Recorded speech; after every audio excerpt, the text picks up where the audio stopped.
하나님 말씀 함께 보도록 하겠습니다.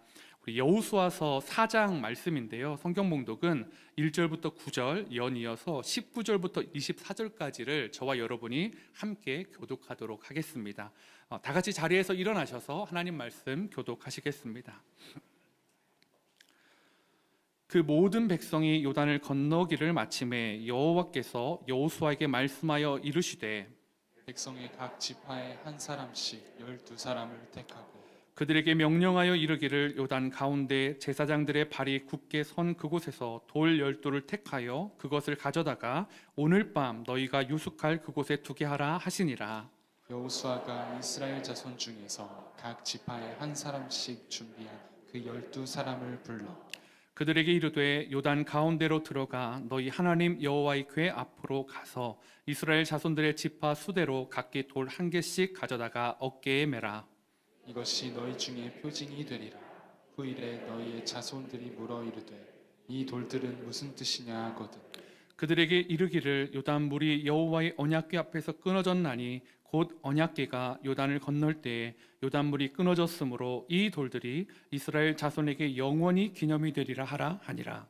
이스라엘 자손들이 여호수아가 명령한 대로 행하되 여호와께서 여호수아에게 이르신 대로 이스라엘 자손들의 지파의 수를 따라 요단 가운데에서 돌 12를 택하여 자기들이 유숙할 곳으로 가져다가 거기에 두었더라. 여호수아가 또 요단 가운데 곧 언약궤를 맨 제사장들의 발이 선 곳에 돌 12를 세웠더니 오늘까지 거기에 있더라. 첫째 달 10일에 백성이 요단에서 올라와 여리고 동쪽 경계의 길갈에 진침해 여호수아가 요단에서 가져온 그 12돌을 길갈에 세우고 이스라엘 자손들에게 말하여 이르되 후일에 너희의 자손들이 그들의 아버지에게 묻기를 이 돌들은 무슨 뜻이니까 하거든. 너희는 너희의 자손에게 알게 하여 이르기를 이스라엘이 마른 땅을 밟고 이 요단을 건넜음이라. 너희의 하나님 여호와께서 요단물을 너희 앞에서 마르게 하사 너희를 건너게 하신 것이 너희의 하나님 여호와께서 우리 앞에 홍해를 말리시고 우리를 건너게 하심과 같았나니. 함께 읽겠습니다. 이는 땅의 모든 백성에게 여호와의 손이 강하신 것을 알게 하며 너희가 너희의 하나님 여호와를 항상 경외하게 하려 하심이니라. 아멘. 자리에 앉도록 하겠습니다. 저희가 지난주에 이 3장을 하면서 이 요단강 도하를 시작했다라는 것을 말씀을 나눴습니다. 이 3장에서 가장 많이 반복되는 단어가 그 장의 키워드라고 말씀을 드렸는데요. 혹시 키워드 기억나시나요? 여러분은 훌륭한 성도님이십니다. 참 언약궤 맞습니다. 이 언약궤를 맨 제사장들이 긴 시간 언약궤를 들고 백성들이 요단강을 다 건널 때까지 굳게 서서 사명을 완수하였습니다. 이제 몇 시간 전과는 전혀 다른 곳에서 언약궤를 보고 있습니다. 처음은 요단 동편에서 언약궤를 바라보았습니다. 그런데 몇 시간 후에는 요단 서편 언덕에서 언약궤를 바라보고 있다라는 거죠. 그냥 건너간 게 아니잖아요, 그죠? 물이 갈라지고 마른 땅으로 그 요단강을 건너가서 그 반대편에서 언약궤를 보는 사람들의 마음은 좀 달랐을 것 같습니다. 아마 특별히 이 요단강 도하를 보면서 느끼는 마음이 크게 두 부류가 좀 달랐을 것 같아요. 여러 사람들의 마음을 있었지만 저는 오늘 이 두 부류를 한번 좀 이렇게 나눠보려고 합니다. 여호수아서 4장 23절 말씀을 근거로 좀 두 부류로 나눠보려고 합니다. 4장 23절 한번 읽어주시겠습니다. 시작.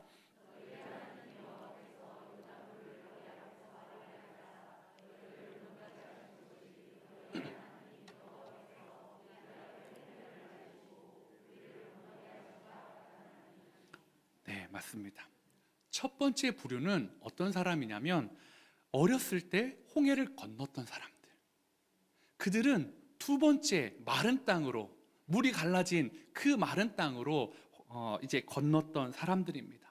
어렸을 때 홍해의 기적들, 아마 어린아이나 청소년기, 사춘기의 시간에 그걸 걸으면서는 큰 의미는 없었을 수 있습니다. 그냥 신기한 광경.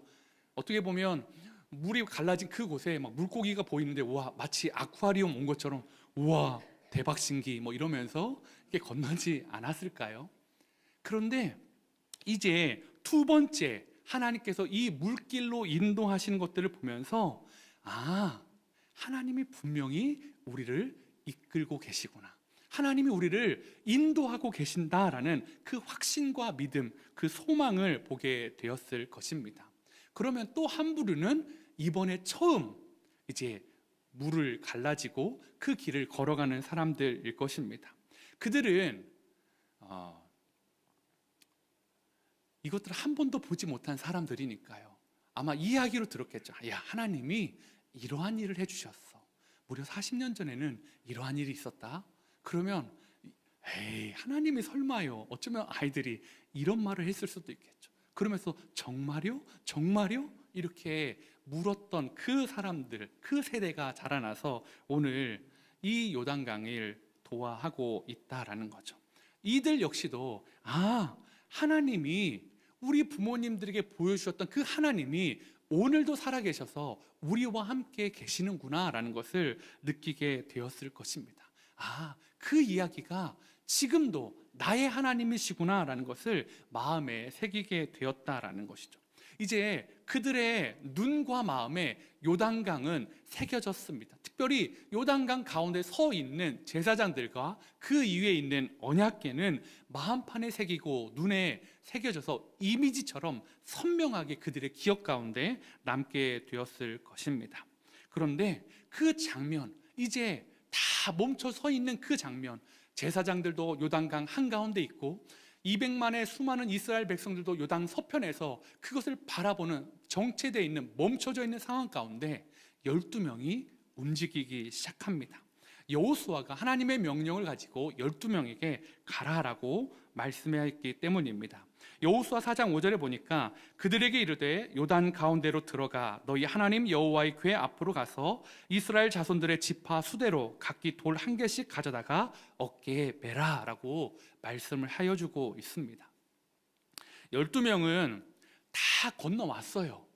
다 건너와서 강 한가운데 있는 언약궤를 바라보면서 다시 들어가야 됩니다. 재차 들어가서 자신의 어깨에 메고 들고 올 수 있는 돌을 고르기 시작했다라는 거죠.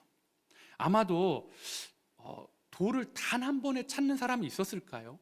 여러분 한번 생각해 보세요. 여러분에게 우리가 기념비를 만들려고 해, 이거 굉장히 중요한 거다. 그런데 강에 가서 돌을, 어깨에 멜 만한 돌을 가지고 와야 돼, 가라 하면 딱 보자마자 난 이거 하고 메고 오실 만한 분 있으세요?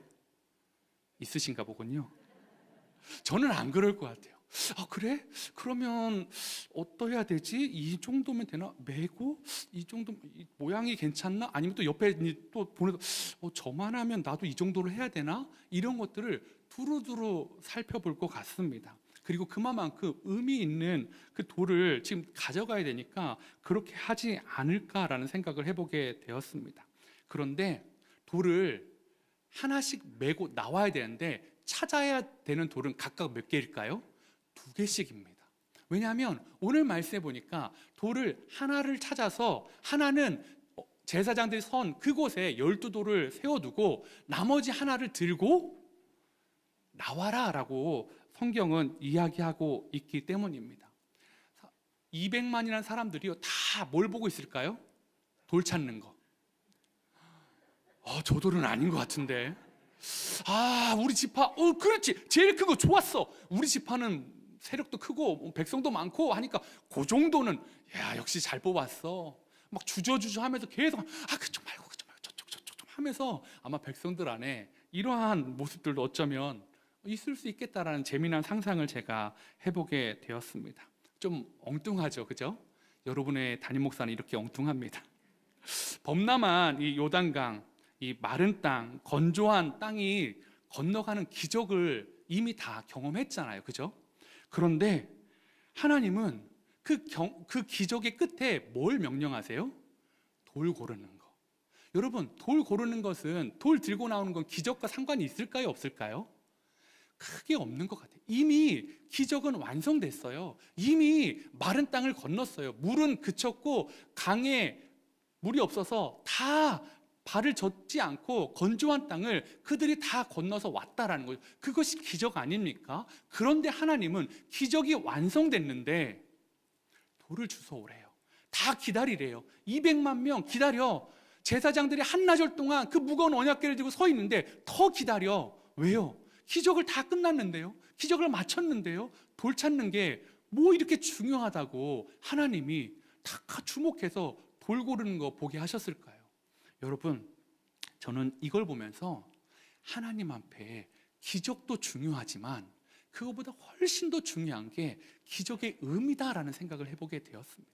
우리는 기적에만 초점 맞춰요. 내가 기적을 경험했냐 못했냐. 그런데 하나님은 그 기적의 완성보다도 훨씬 더 중요한 것, 기적을 통해 알려주고 싶은 것에 초점을 맞추고 있는 것 같습니다. 이게 구약에서만 그럴까요? 신약에서도 마찬가지입니다. 저희가 수요 예배 때 지금 요한복음을 쭉 보고 있는데요. 요한복음에서는 기적을 이적 이렇게도 표현하지만 특별한 기적은 표적이라고 말하고 있습니다. 다른 말로 하면 사인이다. 미라클이 아니라 사인이래요. 기적인데 사인이 어떤 사인일까요? 바로 예수님이 하나님의 아들이십니다라는 것, 아들이시다라는 것을 보여주는 사인이다라는 것. 그래서 기적을 보여주고 그 사인을 보여줬는데 사인을 잘 해석하지 못하면 예수님이 그 자리를 떠나십니다. 오병이어의 기적 여러분 기억하시죠? 보리떡 5개와 물고기 2마리. 큰일 날 뻔했습니다. 네. 그 오병이어의 기적으로 수천 명의 사람들을 먹였습니다. 그리고 나서 그 기적의 현장에 예수님과 제자들이 머물지 않으셨어요. 사람들이 막 왕으로 삼으려고 하니까 예수님께서 제자들을 빨리 너희들 제 쪽에서 떠나보내셨어요. 그리고 예수님도 그 자리를 떠나셨어요. 왜요? 어느 때보다 훌륭한 기적이 완성됐는데 왜 그 자리를 피해야 될까요? 사람들이 사인을, 표적을 잘못 해석하니까요. 기적의 의미를 잘못 해석하고 왕으로 삼으려고 하니까 가자라고 떠나시는 것을 보고 있습니다. 그렇다면 오늘 하나님이 보여주신 기적보다 기적의 의미가 더 중요하다면 오늘 요단강을 건넌 것보다 12돌에 담겨진 의미가 이 본문에 더 잘 살펴봐야 되는 것 아닐까요? 12돌을 요단강 한가운데와 길갈에 세운 의미가 무엇일까요? 그냥 기적은 완성됐어, 요단강 건넜어, 그것은 아닐 것입니다. 오늘 그래서 만약 그랬다면 그 기적을 경험한 사람들한테만 의미가 있겠죠. 저와 여러분은 그 요단강 가운데 있는 12돌, 길갈에 세워진 12돌 보았습니까? 못 보았습니다. 안 봤습니다. 요단강을 마른 땅으로 건너보지도 못했습니다. 그런데 저와 여러분에게 이 성경 말씀이 의미가 있는 이유는 기적을 경험해보지 못했음에도 불구하고 기적이 주는 의미가 오늘날 우리에게 주고자 하는 하나님의 메시지이기 때문입니다. 오늘 이 기적의 의미를 저와 여러분이 살펴보기를 원합니다. 그러면 이 12돌이 뭘까? 12돌을 통해 우리가 봐야 되는 것, 나보다 크신 하나님을 반드시 만나고 보아야 된다라는 것입니다. 하나님은요, 큰 그림을 잘 그리시는 분이신 것 같습니다. 이 요단강을 건너는 작전을, 가나안 땅에 들어가는 작전을 언제 그리셨죠? 아브라함 때 그리셨습니다. 아브라함에게 너의 자손의 4대 후에 너희가 돌아오게 하겠다라고 말씀해 주셨습니다. 그리고 어쩌면 그 4대 내내 이스라엘 백성이 종살이하는 내내 하나님은 이 일들을, 큰 그림을 완성해 가기 위해서 꿈꾸시고 준비하고 계셨다라는 거죠. 그런데 하나님은 이렇게 큰 그림, 빅피처만 잘 그리시는 분이냐? 아니다라는 거죠. 하나님은 디테일의 끝판왕이세요. 진짜 세심하신 분입니다. 그래서 대충 들어가, 나왔으니까 대충 가라, 이게 아니라 하나하나 오늘 말씀해 보면 계속해서 디테일을 어떻게 가야 되는지 의미를 설명해 주고 있다라는 거죠. 그러면서 단순히 땅에 들어가는 것이 아니라 그걸 넘어서서 하나님의 크심과 하나님의 지혜를 보여주고 계시다라는 것입니다. 저는 오늘 이 말씀을 보면서 한 가지 이상한 점을 좀 발견하게 되었습니다. 하나님의 이상한 모습이라고도 생각이 들었습니다. 그러니까 하나님의 이상한 모습이다라고 하는 것들 좀 양해해 주십시오. 왜냐하면 하나님의 이 이상한 모습 때문에 우리도 많이 힘들 때가 있고, 또 우리도 간절히 하나님께 기도할 때가 있고 하나님께 따질 때가 있기 때문에 이게 이상한 점이다라고 제가 그냥 불러보았습니다. 그것은 하나님이 좀처럼 우리에게 큰 그림을 잘 이야기해 주세요. 너 4대 만에 될 거야. 그런데 어떻게 될 거야는 아브라함에게 말씀해 주셨나요? 안 해주셨습니다. 이삭에게 말씀해 주셨나요? 아닙니다. 야곱에게요? 아니었습니다. 요셉에게요? 아니었습니다. 그냥 약속의 땅에 돌아올 거를 이야기해 주셨습니다. 누구한테 얘기해 주셨을까요? 모세에게요? 아닙니다. 여호수아에게 어떻게 넘어갈지, 어떻게 들어갈지를 말씀해 주셨습니다. 오늘날 이것들을 볼 때 저는 하나님이 큰 그림을 그리시지만 세세하게는 또 말씀해 주지 않는다라는 것을 보게 되었습니다. 오늘 말씀 한번 첫 부분을 한번 살펴볼까요? 여호수아서 4장 1절 2절입니다. 제가 1절 읽고 여러분이 한번 2절 읽어 주십시오. 그 모든 백성이 요단을 건너가기를 마침에 여호와께서 여호수아에게 말씀하여 이르시되,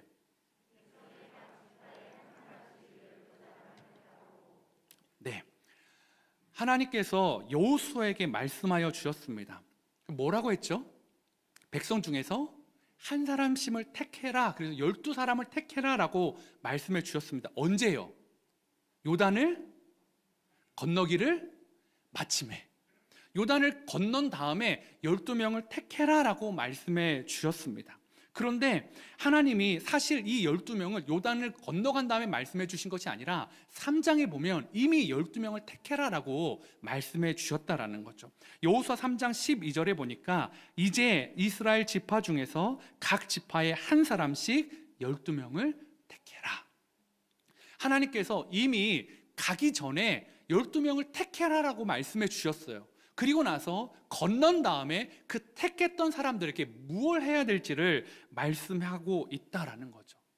그러니까 한나절 전에 뭘 해야 되는지는 말씀해 주지 않았어요. 택해라 라고 말씀해 주셨는데 그럼 어떤 사람을 택해야 되는지는 잘 모르겠어요. 그냥 12사람을 지파의 대표를 뽑아라 라고만 말씀해 주셨다라는 거죠. 저는 이 이야기를 보면서 좀 또 엉뚱하게 하나님 레크레이션 강사 같으신데? 라는 생각을 해보게 되었습니다. 여러분 레크레이션 할 때 자, 각 팀에서 A팀, B팀, C팀, D팀이 있습니다. 각 팀에서 얼굴이 제일 이쁜 분을 한 번씩 뽑아주십시오 하면 막 누가 제일 이쁘지? 어머 나 아니야 막 이러면서 막 난리가 날 거 아닙니까? 그런데 이제 막 팀장 당신 나는 아닌데 이 집사님이 더 예쁜데 그냥 나가 해가지고 나왔다고 쳐요. 여러분 제가 만약에 게임을 진행하면 얼굴이 이쁜 게임과 같은 게임을 진행할까요? 아니요. 아무 이유도 없는 그냥 앞에 이렇게 툭 던져놓고 게임은 전혀 다른 힘센 사람이 유리한 게임을 할 수도 있을 것입니다. 그런데 하나님이 약간 그런 느낌이에요.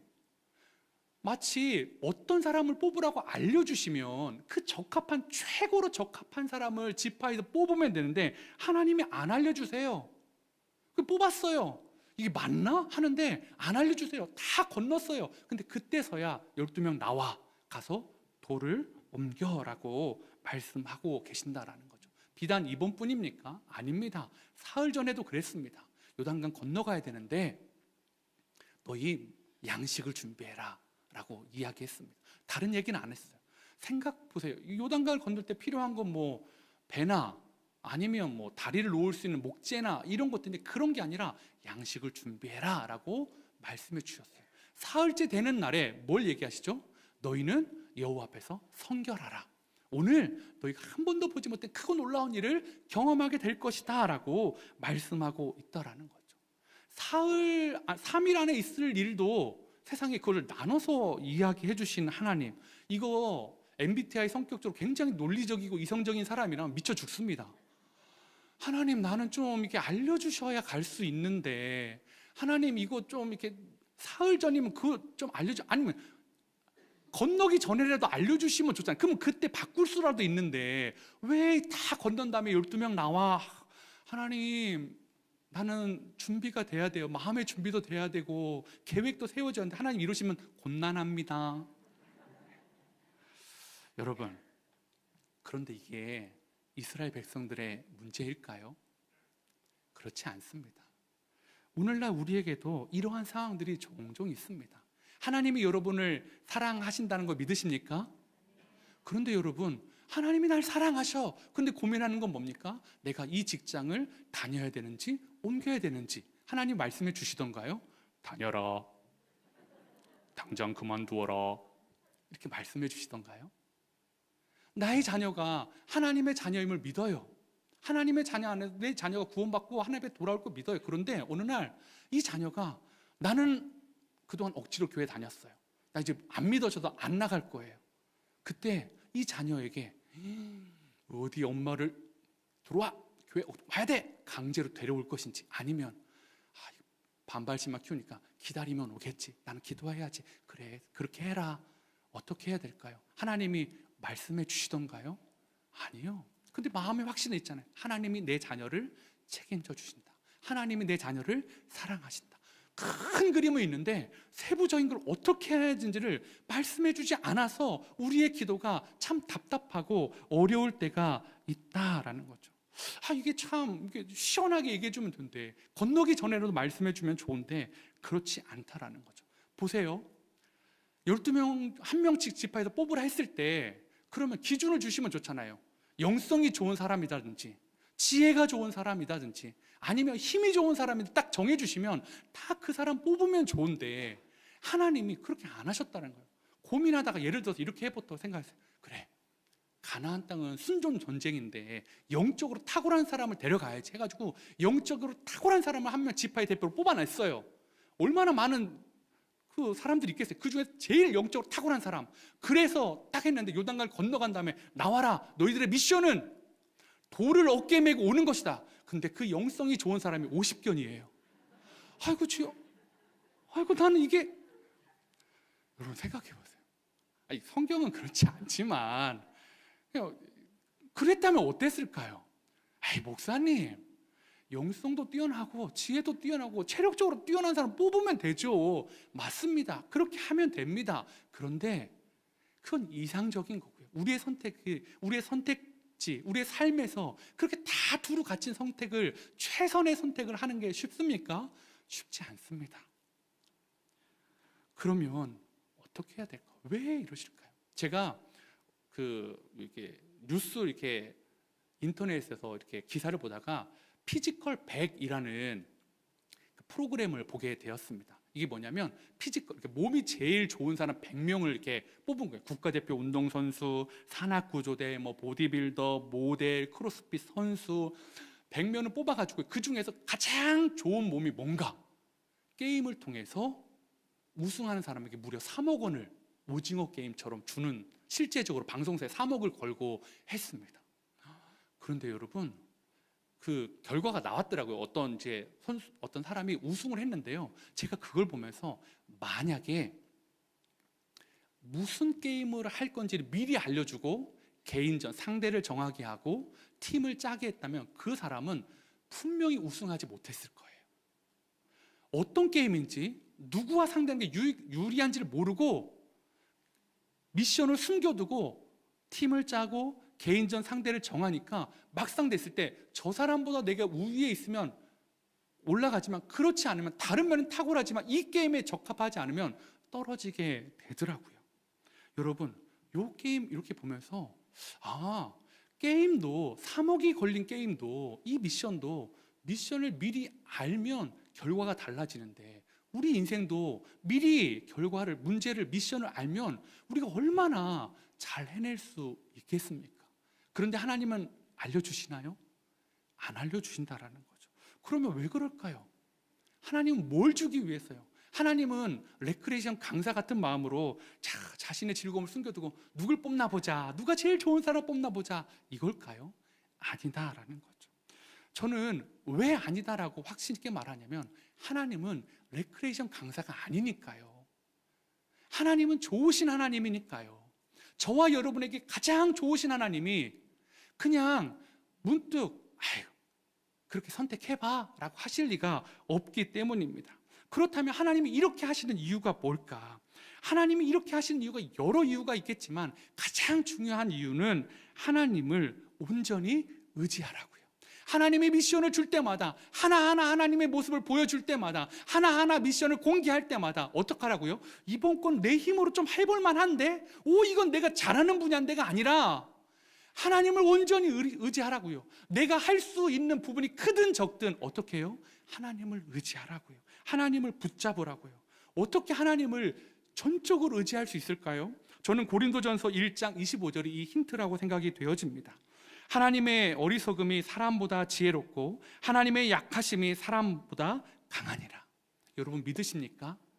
여러분의 지혜로움보다 하나님의 어리석음처럼 보이는 게 훨씬 더 지혜롭다는 걸 여러분 고백하십니까? 여러분의 강함보다 하나님의 약하심이 훨씬 더 강하다는 것을 여러분은 인정하시냐고요. 그렇다면 내 강함 살펴보지 않고 더 강한 하나님 옆에 맡겨드릴 수 있지 않을까요? 하나님이 내 직전까지 요단강을 건너는데도 12명이 뭐 하는지를 안 알려줌에도 불구하고 그냥 가야 되는 겁니다. 왜요? 하나님 우리에게 좋은 걸 주실 거니까. 우리에게 가장 좋은 것으로 명령하여 주시고 우리가 실패하지 않도록 붙잡아 주실 것이니까요. 하나님이 그렇게 명령하시면 그렇게 나아가는 것입니다. 하나님의 지혜는 또 다른 여호수아서 4장 22절을 보면 알 수가 있습니다. 너희는 너희의 자손들에게 알게 하여 이르기를 이스라엘이 마른 땅을 밟고 이 요단을 건넜음이라. 뭘 알려주고 싶다고요? 이스라엘 백성들은 지금 자신들이 요단강을 건너고 자신들이 약속의 땅을 차지하는 것에 온통 관심이 있습니다. 그런데 하나님은 그것도 관심 있지만 그걸 넘어서서 관심이 있어요. 누구에게까지요? 너희의 자손들에게 알게 하려고. 이스라엘 사람들은 자신들이 넘어가는 거에만 관심이 있지만 하나님은 너희뿐만이 아니라 너희의 자손 대대 손손이 이것들을 알았으면 좋겠다라는 그 지혜로 지금 12명을 뽑으시고 12명을 숨겨놓으시고 가라, 돌을 어깨에 메고 나오라 라고 말씀하고 있다라는 거죠. 우리는 너무 근시안적으로 보면서 내가 맞다라고 생각할 때가 참 많이 있습니다. 왜 하나님은 답답하게 말씀해 주지 않으시냐고 할 때가 있다라는 거죠. 그런데 하나님은 이야기하십니다. 난 너와 너의 오늘과 너의 내일과 너의 10년과 너의 영혼을 보면서 너를 위해 가장 좋은 걸 예비하는 너의 하나님이야. 믿어라. 내 지혜가 너보다 크고 내 힘이 너보다 크다. 네가 아무리 잘할 수 있는 것도 내가 더 잘한다라고 하나님은 말씀하고 계시다라는 것입니다. 사랑하는 성도 여러분, 우리의 지혜보다 하나님의 지혜가 훨씬 더 크심을 믿으십니까? 우리의 강함보다 하나님의 강함이 훨씬 더 강하다라는 것을 믿으십니까? 세상의 무엇보다 하나님이 우리를 사랑하신다라는 것을 믿으십니까? 그렇다면 여러분, 하나님이 날 사랑하신다고 했는데 내일 무슨 일이 벌어질지 모르고 지금 어떻게 될지 모른다 할지라도 여러분 조금 걱정을 내려놓는 저와 여러분 되셨으면 좋겠습니다. 왜요? 하나님이 책임져 주신대요. 우리의 영혼을 보고 우리의 모든 것을 보시고 가장 좋은 길로 인도하신다라고 말씀하시기 때문입니다. 그것이 12돌이 주는 의미의 하나라고 생각이 되어졌습니다. 두 번째, 12돌을 통해 우리가 봐야 되는 것, 십자가입니다. 요단 한가운데에 12돌 무더기가 있습니다. 거기에는 제사장들이 언약궤를 들고 섰던 곳입니다. 우리 지난주에 제사장 들고 언약궤 안에 뭐가 있었다고 했죠? 아론의 쌍난 지팡이, 만나를 담은 금항아리, 언약궤 돌판 2개가 들어있다고 말씀드렸습니다. 다 기적의 상징인데 또 한편으로는 어떤 거의 상징이라고 말씀드렸죠? 죄악의 상징, 반역의 상징이다라고 말씀을 드렸습니다. 그걸 뭘로 덮고 있어요? 속죄서, 언약궤 뚜껑, 그죠? 시은자로 덮고 있다는. 그리고 제사장은, 대제사장은 1년에 한 번씩 그 지성소에 들어가서 그 언약궤에 어린 양의 보혈을 발라서 그 안에 있는 폐역의 물건들, 죄성들을 글쎄 보혈로 덮고 용서해달라고 하나님 앞에 기도하고 있다라는 거죠. 그것이 지금 12돌이 서 있는 그 의미가 있는 곳에 서 있다라는 거죠. 또 하나는, 또 한 세트는 길갈에 세워져 있습니다. 길갈은 요단을 건너서 처음으로 만나는 전초 기지였습니다.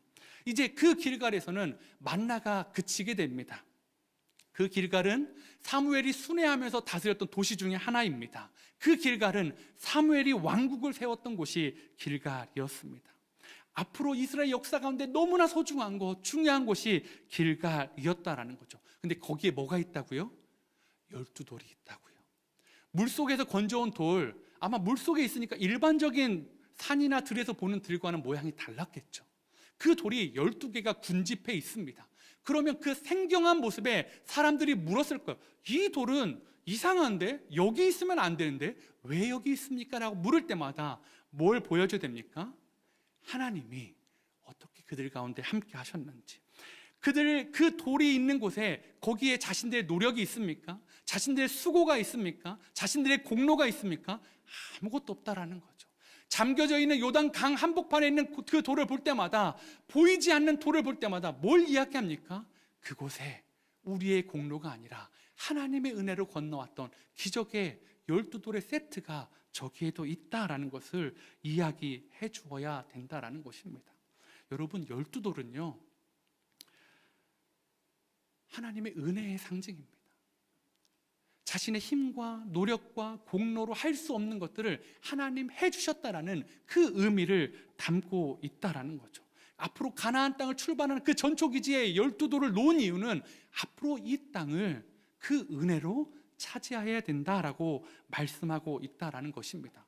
여호수아서 5장 9절에 이렇게 말하고 있습니다. 함께 읽도록 하겠습니다. 시작.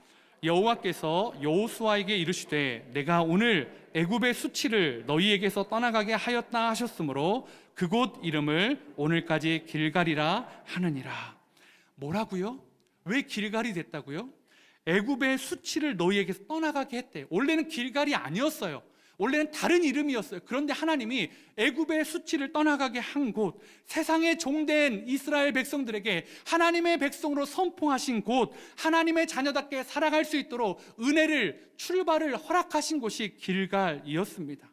세상의 습관과 종의 신분을 벗어버리고 하나님의 자녀로 출발할 수 있도록 출발점에 서게 하신 곳이, 그 결단의 장소가, 은혜의 장소가 길갈이었습니다. 여러분, 오늘날 그런 곳이 또 있습니다. 나의 공로 없이, 나의 힘도 아니고 오직 하나님의 은혜로 나의 모든 걸 덮어주시는 하나님의 은혜로 우리가 설 수 있는 곳이 또 있습니다. 어디입니까? 십자가입니다. 사랑하는 성도 여러분, 길갈은요 십자가와 같은 의미를 가지고 있습니다. 길갈의 12돌은요 구약의 십자가의 의미를 고스란히 담고 있습니다. 십자가는 뭡니까? 내가 죄인입니다. 나는 무익합니다. 나는 아무것도 할 수 없습니다. 하나님께서 하셨습니다. 오직 주님의 은혜입니다. 그것이 길갈에 세워진 12돌의 의미입니다. 길갈, 내가 애굽의 수치를 끊었다. 네가 세상의 종이었고 이집트의 종이었는데 너는 이제 나의 백성이다. 출발하자 말씀하시는 것. 길갈의 12돌 없이 가나안 땅을 차지할 수 없습니다. 마찬가지로 예수 그리스도의 죽음 없이, 십자가 없이 우리가 이 땅을 살아갈 수 있을까요? 없습니다. 사랑하는 성도 여러분, 12돌 십자가의 그 의미를 고스란히 담고 있다라는 것입니다. 아멘이십니까? 이들이 이 길갈을 중심으로 신앙생활을 하다가 지쳐서 돌아올 때마다 하나님이 날 사랑하실까? 하나님이 나와 함께 하실까? 라고 할 때마다 그 돌을 보는 겁니다. 하나님은 나와 함께 하셔.